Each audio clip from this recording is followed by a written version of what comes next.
But this is a poem about home, and it is also a poem about, it's a poem about a kind of homesickness, and then it's a poem about a kind of homelessness, and then it's a poem about homecoming. And I wanted you to tell us more about that journey, because I think in some way many of us have shared that journey, but not on the level of, not in the profundity that you're talking about it here, but I think many of us have had glimpses of that journey. Is this the blueprint for almost every seeker? Yeah, I would say there's literally no human being who's not confronted with a thought and an emotion like that, but they manage to brush it aside. It doesn't bother them enough. The pain of not knowing doesn't tear them, that's the whole problem. They come to terms with ignorance, they make a deal with ignorance. They will build relationships where everybody will confirm this is the best way to live. Of comfort, companionship, love, affection.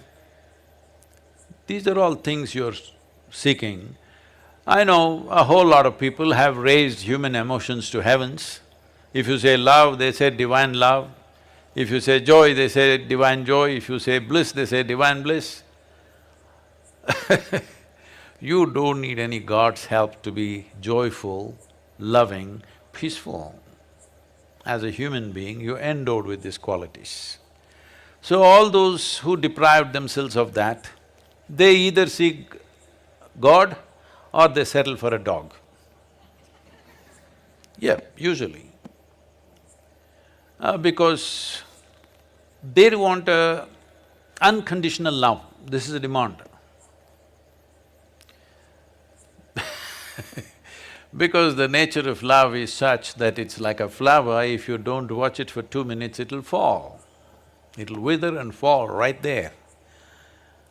Either you want to let it fall, or you have to nourish it every moment, or you have to concretize it. That means you take a picture and keep it on your phone screen, or you institutionalize it with marriage or this or that. So essentially, well, I'm not against any institution because institutions are needed in the world to operate, otherwise there'll be chaos. That is a different thing. But you cannot institutionalize joy or peace, like right now we think United Nations is the institution for peace. No, you cannot institutionalize peace. You cannot institutionalize joy. You cannot institutionalize love or anything for that matter. Institutions are functional instruments in a given society. I have utmost respect for them because without it, people, a whole lot of people wouldn't know how to live. You need institutions, there is a government, there is a democratic process, there are variety of things, all right? There are courts, there are parliaments. Well, 90% of the time some nonsense may be happening there, but still these institutions are important because without that there will be total chaos. So I'm not talking against institutions, but institutionalizing things that happen within a human being is a silly effort. But is it possible to embark on a journey without this sense of homesickness? See, let one human being honestly say, when you are with your most loving parents, however doting and wonderful they were to you, that you never felt this is not where you want to be. That is a dishonest human being. Because love gets tedious, somebody's fondness gets very tedious, comfort gets tedious.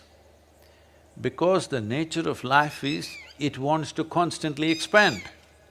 If there is no room for expansion, it doesn't matter you are kept in a whatever, I won't use because everybody uses the word golden palace. I think golden palace is totally unaesthetic in my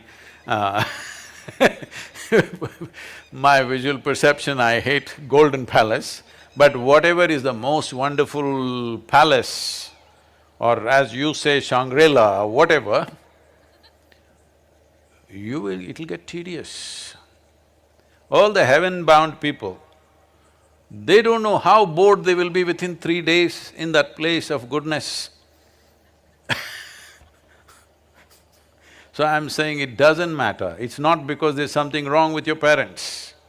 They may be most wonderful people, but the very nature of a human being is such. Only if you're a pet animal, if you have reduced yourself to that, you're just happy with the meals that you're getting and somebody is fondling you once in a way and you're happy with that.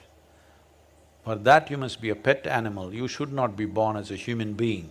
Once you're born as a human being, it is natural wanting to break barriers. So when you're young as a child or a teenager, you think barriers means they're all physical. Before you understand, the barriers are not really physical. Whether you build your own house or you live in your parents' house or you live in a slave master's house, the house and walls are not the barrier. It is all within us. Before you realize that, or how soon you realize that, will lead to either transformation or frustration.